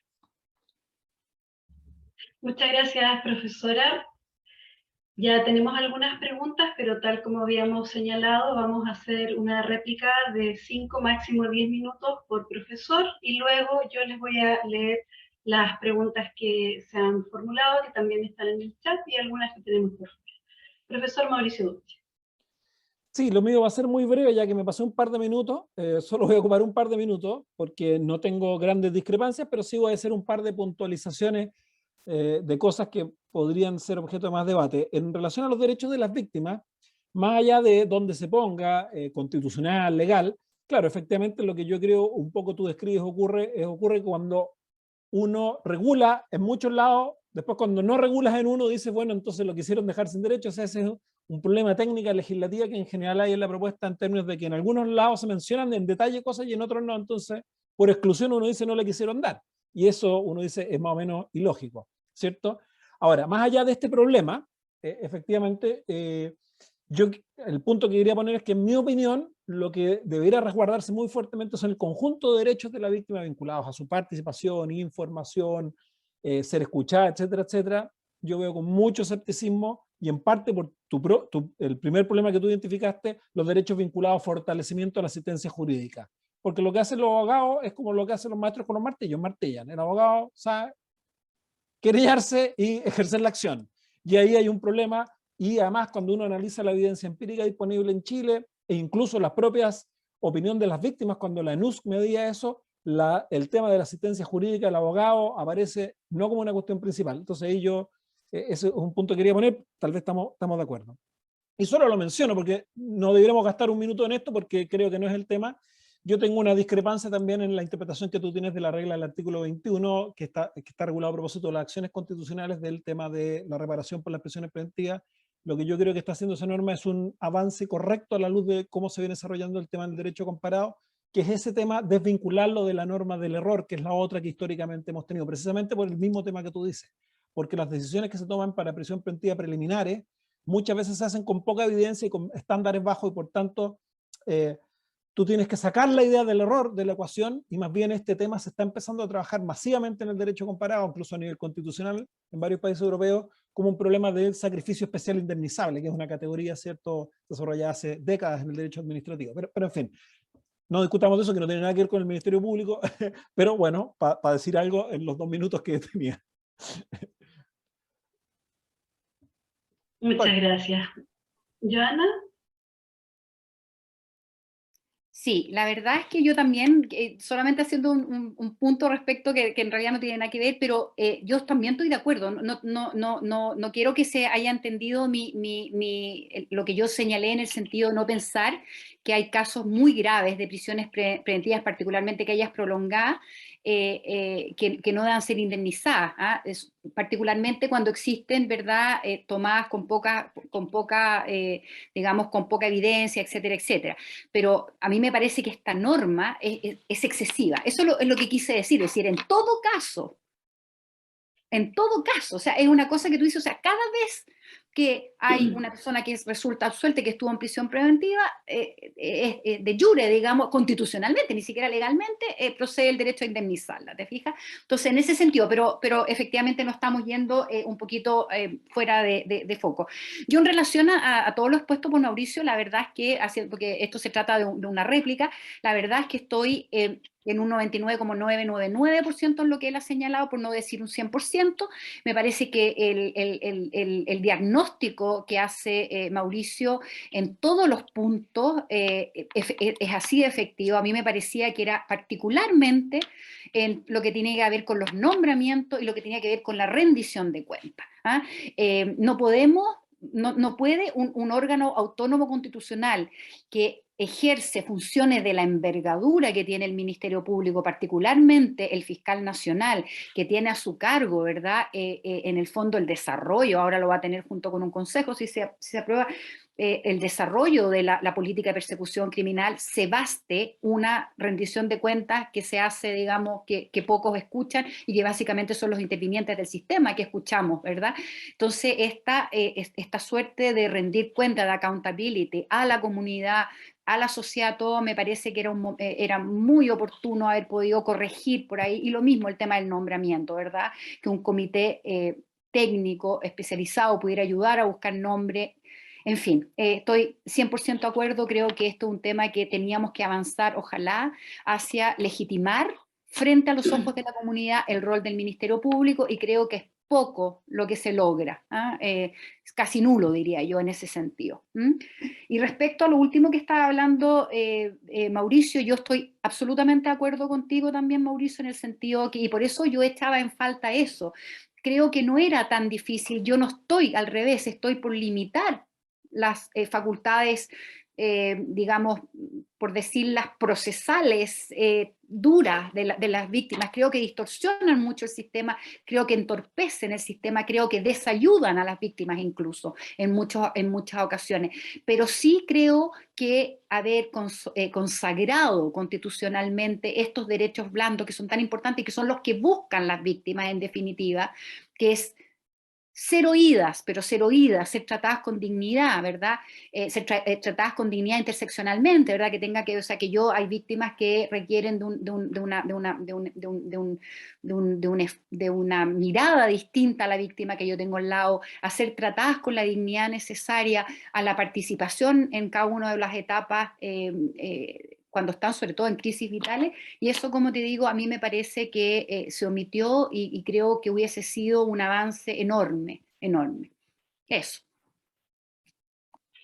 Muchas gracias. Tenemos varias preguntas, ya algunas a través del chat y otras también que teníamos con anticipación o por otra. Voy a dar una pregunta a Mauricio y ojalá podamos hacerlas todas en el tiempo que nos queda de este conversatorio. Mauricio, ¿qué modificaciones incorpora el proyecto constitucional a las facultades del fiscal nacional y qué repercusiones puede tener en la política de persecución penal? Bueno, un poco lo que dije acá, luego de esta propuesta, por así decirlo, se salvó a la figura del fiscal nacional. Esto fue un primer problema, y yo creo, lo que les dije, en mi opinión, el modelo de cambio no era un modelo muy bien pensado y era extremadamente problemático para el Ministerio Público. Yo creo que en eso tenemos bastante acuerdo. En general, con Francisco hablamos alguna vez, ambos estábamos muy preocupados. Se salvó manteniendo su rol central, pero se le recortaron algunas facultades que las pasa a compartir con el comité. ¿Cierto? O sea, más que cosas nuevas que tiene menos cosas. Por ejemplo, la elección del director ejecutivo, la fijación de la política de persecución penal, etcétera, etcétera. Yo no creo que per se eso sea malo, pero sí te va a generar un nuevo equilibrio que no sepa a dónde bien se va a ir. ¿Cierto? Uno podría pensar que tal vez el sistema requería un reequilibrio de facultades, pero déjame por así decirlo. Si, para el fiscal nacional de mañana, con este nuevo texto constitucional, la pega es mucho más difícil, creo yo. ¿Por qué? Porque va a tener que compartir un poder, ¿cierto? Que naturalmente la cabeza institucional tiene un poco más de autonomía y lo va a tener que compartir, ¿cierto? Con el comité. Y yo creo que eso obviamente te expone a tensiones que, como digo, no sé para dónde se van a ir y va a depender mucho de las competencias de las personas para poder manejarlas y de, ¿cierto?, el propio criterio que, la cultura que constituye el comité, digamos, en términos de entender que tienen que darle un cierto espacio al fiscal nacional. Entonces ahí, como digo, están los principales cambios, mi punto de vista, y no me es claro el resultado. Ahora, estamos lejos de las propuestas iniciales donde esto se acaba. O sea que ahí uno está un poquito más tranquilo. Muchas gracias. Joana, nosotros como asociación, tal como decía Francisco, hicimos una propuesta en diversos puntos y uno de ellos era el derecho de las víctimas. Y propusimos, por ejemplo, que sean tratadas con dignidad, derecho a ser oídas, derecho a ser informadas, a ser asesoradas y acompañadas adecuadamente durante el proceso penal con pleno respeto a sus derechos fundamentales. Además, instaurar el derecho de las víctimas a ser reparadas adecuadamente por el Estado, que son un poco los temas que planteaste también, ¿cierto?, en este conversatorio. Entonces, de todos estos, ¿cuáles son aquellos que sí reconoce el proyecto, hay modificaciones, o derechos que reconoce el proyecto respecto de los imputados, si hay modificaciones o no? Y cómo influye también el estatuto de la víctima, en definitiva, en lo que estamos viendo en el proyecto constitucional.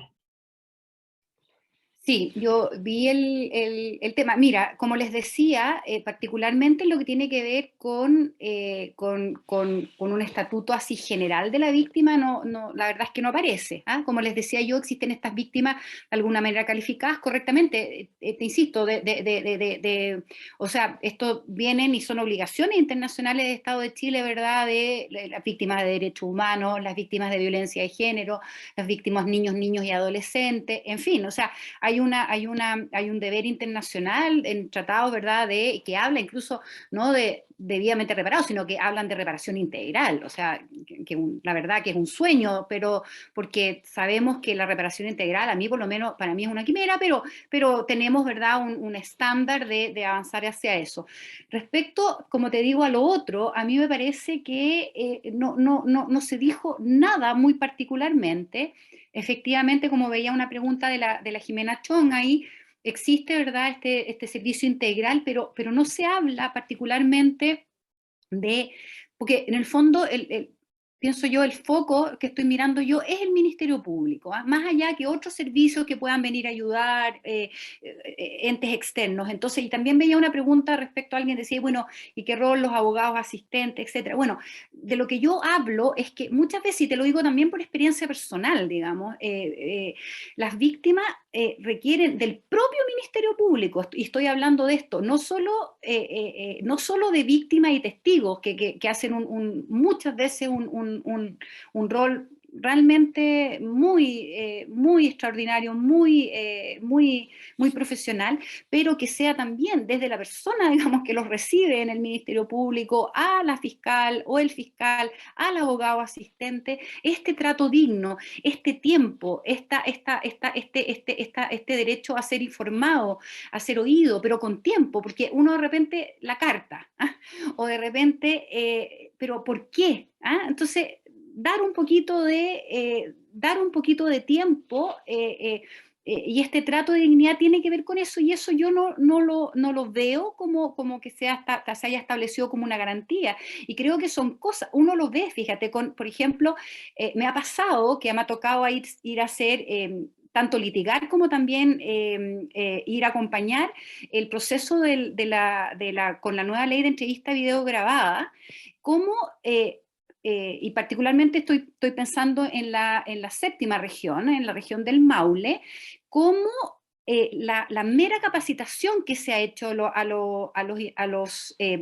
a todos el sistema de la justicia penal, desde la gente que trabaja en los hospitales, desde carabineros, desde la policía, etcétera, etcétera, cómo se ha capacitado y cómo ha mejorado este trato digno, por ejemplo. ¿Ah? Que no requiere de grandes recursos, entonces es una cosa que quizás hubiese sido, digamos, lo eché en falta. ¿Mm?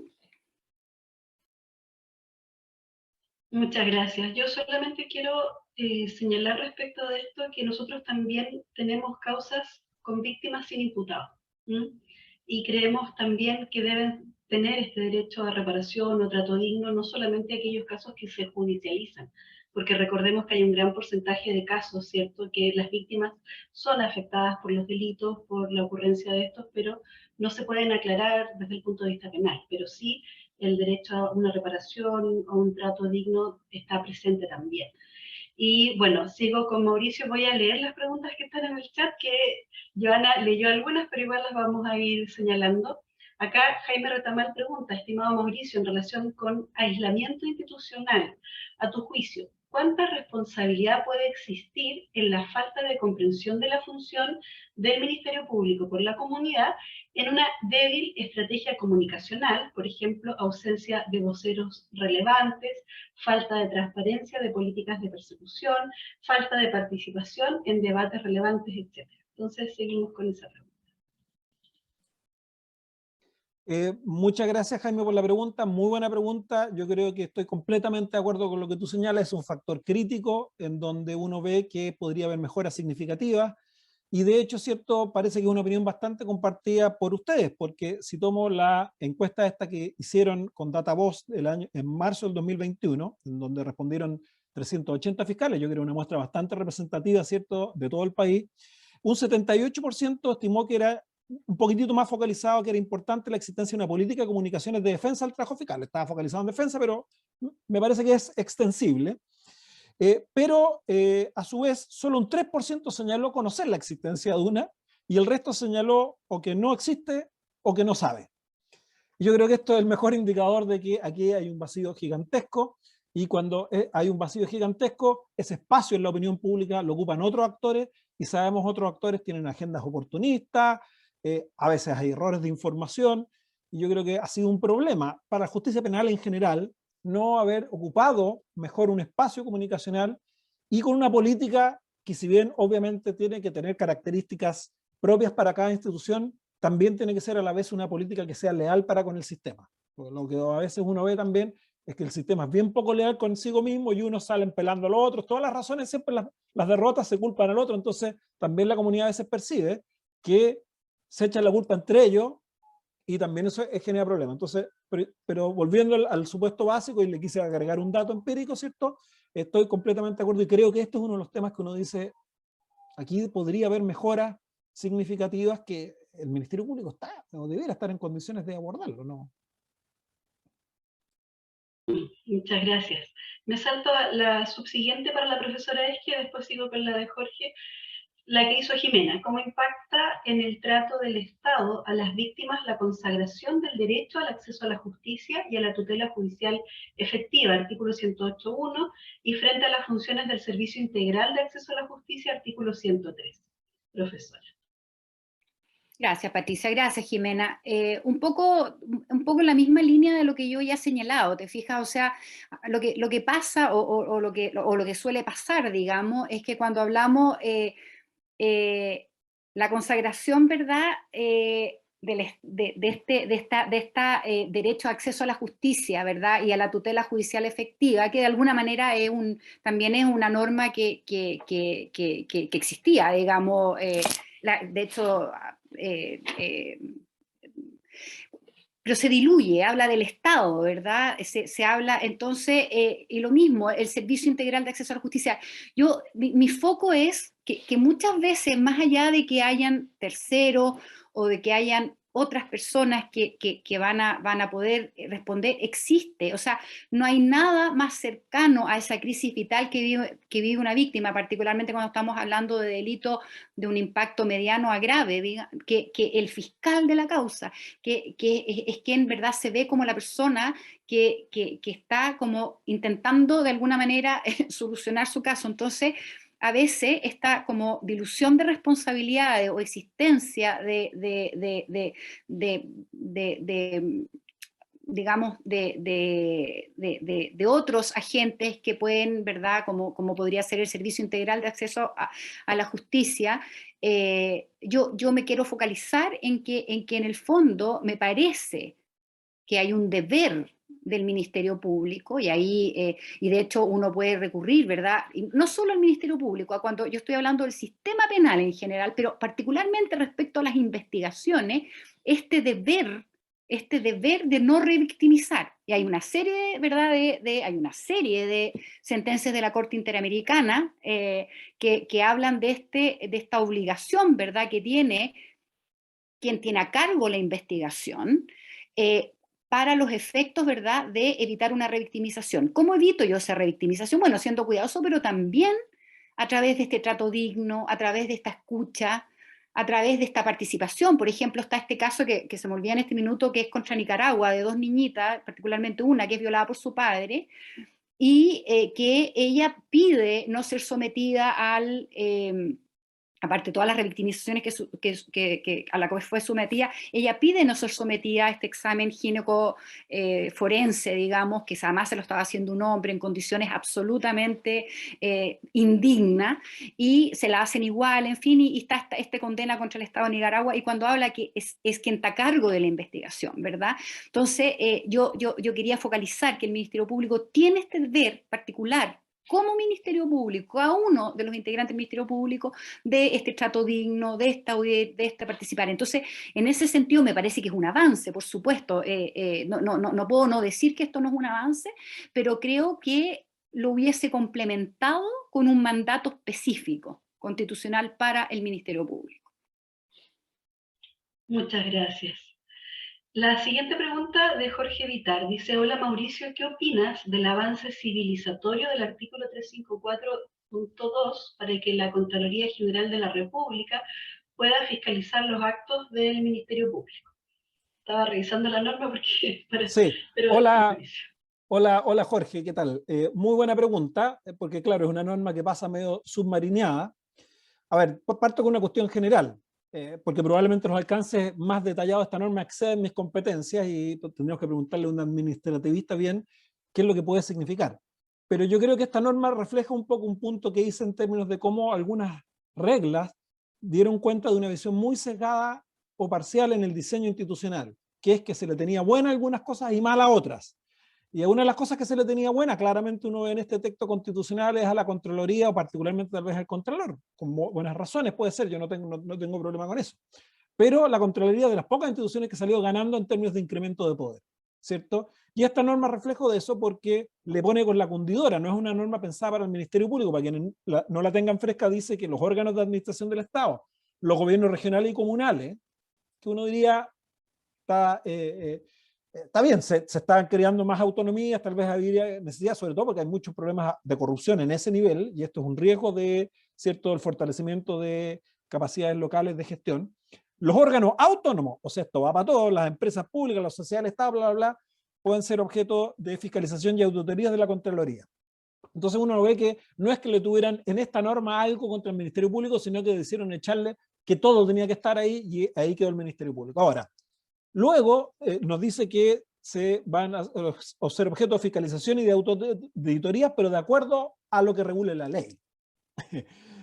Y por tanto, y aquí donde me queda un poco grande el poncho para hacerte un análisis más detallado, en mi opinión, no es claro cuál es el alcance de esto, o si esta es una norma autoejecutable sin una ley, y por tanto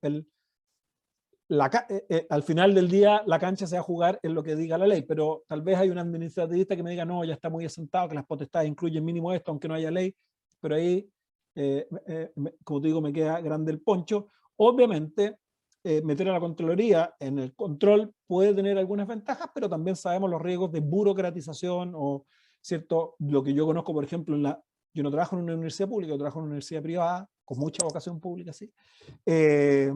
Pero lo que conozco de amigos que trabajan en universidades públicas llega a elementos de control formal que son exacerbantes y constituyen realmente problemas, y claro, hay siempre un problema. Pero como te digo, la verdad no sé hasta dónde llega solo con esta norma el alcance de los potestades de la Contraloría que podría tener con el Ministerio Público, o con el Banco Central, o con los otros organismos autónomos que se están creando. Muchas gracias. Nos quedan un par de preguntas de Paulina Gutiérrez. Dice, poco se habla de los abogados asistentes y de su importante rol, particularmente porque son ellos quienes en mayor medida son las personas externas que ingresan al Ministerio Público y traen frescura en conocimiento. ¿En qué se podría modificar y mejorar el rol de los abogados asistentes? Profesora Joana. La verdad es que es una gran pregunta, ¿eh? O sea, eso a mí no me parece que necesariamente deba tener una regulación constitucional, desde luego, digamos, ¿ah? Desde luego, pero me parece que podría ser porque yo a ver en eso, y probablemente con Mauricio estamos aquí absolutamente en minoría, yo soy absolutamente partidaria también de que se abran un poquito las puertas, digamos, y de que entre gente externa que permite enriquecer la institución indudablemente, no tengo duda al respecto. Entonces, no conozco muy bien cómo funciona la entrada de los abogados asistentes, pero pudiera ser, por ejemplo, uno de los mecanismos es que hubiese una carrera transparente también respecto a estos abogados asistentes para poder acceder a cargos de fiscales, permitiendo entonces quizás ahí una ventana, digamos, de ingreso, pero no conozco muy bien cómo se regula internamente dentro del Ministerio Público la carrera del abogado asistente, lo desconozco, la verdad, sería empezar, pero me parece que me parece bueno, como comentario, digamos, que pudieran también tener digamos, y me parece que así es, digamos, un buen filtro para entrar y que entre gente nueva, con capacidades y con visiones externas y que pudieran tener una carrera un poquito más rápida, porque lo que sí sé es que es bastante lenta la carrera del abogado asistente dentro del Ministerio Público. No sé si Mauricio conoce un poquito más a fondo este tema. No, comparto contigo que es un gran tema por la función que hoy día en la práctica cumplen los asistentes, cierto que se ha ido en el tiempo más consagrando legalmente para precisamente reconocer una necesidad, pero a mí me parece correcta, y con esto salgo también con una respuesta rápida, me parece correcto no haberlo regulado constitucionalmente. Yo creo que hay un problema en regular muchas cosas constitucionalmente, y para volver a algunos de los temas, yo creo que, a ver, entiendo que las personas que pertenecen a las instituciones querían aprovechar a que varias preocupaciones queden en la Constitución porque les da más garantías, pero yo creo que es un error porque rigidiza las instituciones, y me parece que esto le pasó a los jueces, querían meter cosas, metieron cosas que no se deberían haber metido, les pasó a ustedes, que metieron cosas que no debieran estar en la Constitución porque van a ser rigideces para futuro, le pasó a la Defensoría, que casi se quedan sin gobierno de Defensoría y sin Defensoría por tratar de meter la autonomía. Pero bueno, ya es otro problema. Pero a mí me parece bien que no haya quedado ahí porque esto es un tema que tiene que tener espacio en la regulación legal, que debe ser más flexible. Gracias. Hacer una nueva pregunta. Dice, buenas tardes, agradeciendo a los profesores. Una consulta. En relación a las funciones y compromiso de las policías con las investigaciones y el proceso penal, ¿qué opinan de la norma que fue propuesta por la Asociación de Fiscales, contenida en el 365 número 6, que establece la participación del Ministerio Público en la fijación y evaluación de metas y objetivos de las fuerzas de orden y seguridad? Yo tengo una opinión, a mí me parece una norma interesante, pero tiene un problema de articulación. Vamos a ver cómo se resuelve. ¿Cuál es el problema de articulación? A ver, ¿por qué me parece interesante? Porque me parece que una parte importante de la pega de los fiscales, o sea, de los policías, tendría que estar alineada con esa parte, ¿cierto?, que le prestan servicio a los fiscales, y hay una voz que tendría que ser escuchada. Eso me parece interesante. ¿Y cuál es el problema de articulación? ¿Cierto? Que la policía, y esto es lo que ha querido el resto de las normas de la Constitución, ha establecido unas reglas de sujeción más fuerte a la autoridad civil. Y la autoridad civil es el Ministerio del Interior hoy día, o el Ministerio de Seguridad Pública en el futuro. Y por tanto aquí aparece un actor medio por el lado. Ahora, la norma no dice que son los fiscales quienes fijan las metas, sino que, ¿cierto?, ocupa participar en la fijación de metas. Por tanto, me parece que hay un espacio interesante para que la autoridad política que esté a cargo le dé un espacio para escuchar, ¿cierto?, generar un diálogo, ¿cierto? Esto me parece interesante, pero requiere una articulación que a veces es compleja en nuestro aparato institucional, porque en cualquier tema a veces nosotros damos por sentado que coordinar, bueno, se tendrán que coordinar, coordínense. Los problemas de coordinación son gigantescos y ustedes los viven. Entonces, como digo, me parece una norma interesante, pero la articulación va a ver cómo se presenta, digamos. O sea, les pone un desafío en el trabajo y me parece que en ese desafío, entre otras cosas, hay que entender bien que corta al final el que aquí es la autoridad política. Ojalá la autoridad política, por otra parte, vea que esto no es recortarle poder, sino que es un espacio de mejoramiento en sus propios indicadores. El problema que creo yo hoy día es que, a ver, hoy día, en el fondo, la autoridad política, y por eso se está discutiendo en el Ministerio de Seguridad, tiene problemas de competencia técnica para tener esta discusión en serio, y por tanto, por así decirlo, hay una falta de fijación de una política policial en serio en Chile, y este es un déficit importante. En un nuevo esquema, con un nuevo ministerio, tal vez que genera más competencias técnicas permanentes en el tiempo, va a ser más fácil, ¿cierto?, generar esta articulación. Eso es la idea que se me viene a la cabeza. A mí me gustaría complementar respecto a esta norma, porque a mí me parecía también, no era parte de lo que yo iba a exponer hoy día, pero ya que se ha planteado, nosotros también hicimos una suerte como de análisis dentro del Alberto Hurtado en el núcleo constitucional, y nosotros de alguna manera evaluamos que este era uno de los puntos críticos. Entonces quizá se puso esta norma un poquito como para dejar contento a todo el mundo en el fondo, pero que en definitiva no creo que va a ayudar demasiado. O sea, creo que, como dice Mauricio, hay una serie de cosas. Si no hay una verdadera voluntad de parte, entonces quizás aquí lo que faltó hubiese sido una cosa quizás más expresa y más precisa, digamos. El hecho de que si yo como fiscal tengo la dirección de la investigación y mi investigación se hace a través de los organismos policiales, que haya una suerte de rendición de cuentas, o que se me tenga que, no tanto, o sea, las metas me parecen súper importantes, pero ¿qué pasa si no se cumplen o se hacen distintas las diligencias que yo? Entonces, me parece que se pone esta norma como de alguna manera, ya, algo vamos a decirles que sí a los fiscales, pero me parece que va a tener que establecerse una articulación o una estructura en que efectivamente, porque sabemos que los organismos policiales son jerárquicos y se deben a su alto mando, y en general al fiscal no lo ven como la persona que está dándole esta instrucción. Entonces yo creo que ahí quedó medio huérfana la norma, la verdad, media incompleta. No sé si va a significar cualitativamente un avance en un gran tema que está pasando en este minuto en las investigaciones del Ministerio Público, digamos. Muchas gracias. Justamente a propósito de lo que señala Joana, nosotros propusimos esto porque las policías tienen muchas funciones más allá de ejecutar las diligencias o instrucciones que nosotros damos. Entonces, una forma de lograr avanzar en la mejora en las investigaciones y que éstas se hagan dentro de plazo. Entonces, un poco iba por ese lado, ¿cierto? Porque la eficiencia en la investigación también está dada por la respuesta de los policías a nuestras instrucciones y no solamente al órgano jerarquizado al cual ellos pertenecen. Entonces, introducir de alguna manera ciertas metas para que se haga más eficiente la investigación. Entonces, continúo con Leonardo y tengo otra pregunta más externa del público. En el escenario que señala la profesora Esquia, en el sexológico, ¿cuál debió ser el trato digno? Entiendo que es el caso internacional o a propósito de lo que estamos viendo en la ley de entrevista videograbada. No, yo creo que Leonardo está hablando, gracias Leonardo, yo creo que Leonardo está hablando del caso que planteé. Mira, en este caso en particular fueron muchas las vulneraciones, o sea, fue todo, digamos, pero en el caso particular del sexológico, yo creo, y esto ustedes podrán no estar de acuerdo conmigo, pero y así lo dice así lo dice la sentencia de la Corte Interamericana, que en el fondo también dentro de los derechos, que esta era una víctima menor de edad, ¿verdad?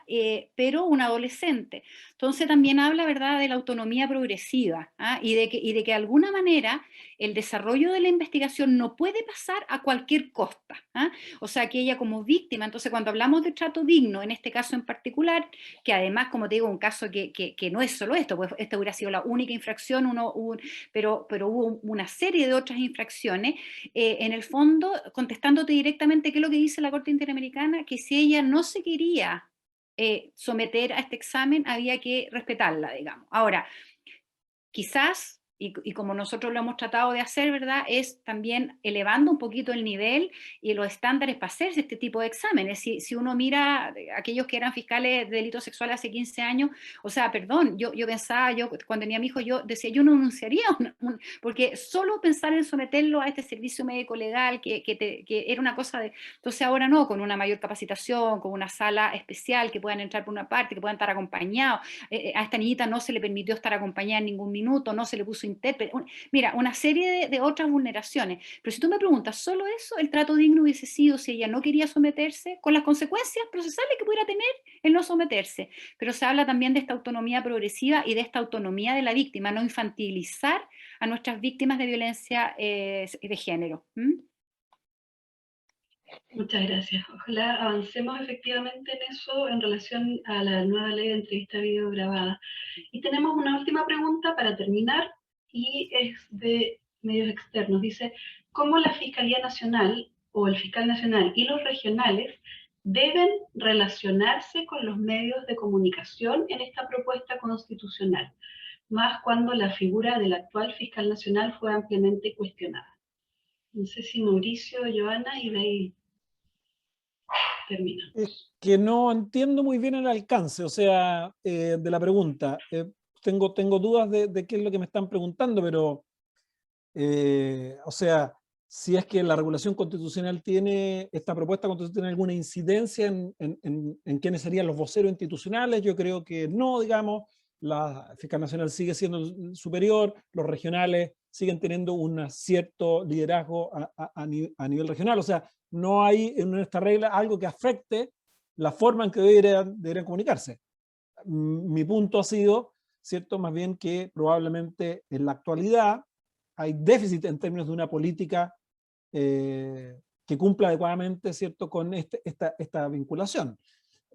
Otro escenario, que por eso mismo la pregunta no sé bien cómo agarrarla, puede ser, bueno, ¿qué es lo que pasa con el Fiscal Nacional más allá de la propuesta constitucional? ¿Cierto? Ha habido cuestionamiento, bueno, pero también le quedan muy pocos meses para terminar el periodo, y me parece que tiene que continuar funcionando hasta el último día con las botas puestas, digamos, asumiendo el rol de dirección institucional que supone su rol constitucional. O sea, entonces, pero ahí como estoy, no sé si contesté la pregunta, la verdad. La agarré por ahí por donde pensé. Muchas gracias. Joana, no sé si quieres agregar algo. Sí, un poquito en la misma línea, digamos. Yo creo que parte importante, ¿verdad? Yo creo que un diagnóstico ha sido esta falta de vinculación, ¿verdad?, con la comunidad a todo nivel, digamos, a todo nivel, esta falta de comunicación. Hay una suerte de... Entonces, más allá de que necesariamente tiene que haber una mejora, digamos, en cómo comunico, ¿verdad? Y de qué manera comunico, pero yo creo que siempre, dado el rol que tiene el Fiscal Nacional, yo creo que este deber de transparencia en la medida de lo posible, ¿verdad? No puede estar hablando de investigaciones que se están desarrollando en el momento, en fin, con todo el respeto que significa a todo eso. La verdad es que no, claro, no me parece que haya un cambio constitucional en esto, pero sí me parece que una manera de subsanar es esta cosa de disponibilidad hacia los medios de comunicación. Esto yo creo que tenemos que, a todo nivel, tenemos que avanzar hacia la transparencia, a todo nivel, y parte de esta rendición de cuentas a la comunidad pasa por esto también, ¿verdad? Por tener una relación saludable con la prensa. Muchas gracias. Queremos terminar nuestro conversatorio de hoy, el primero de 3, darle las gracias a los profesores Mauricio Duche, Joana Esquia, por sus aportes, sus opiniones, todo lo que hemos compartido hoy día, los asistentes, las preguntas que se formularon, y les contamos que la próxima semana nuevamente va a haber un conversatorio con la presencia de los profesores Rafael Blanco y María Elena Santibáñez, así que están todos cordialmente invitados y que tengan un buen descanso. Muchas gracias.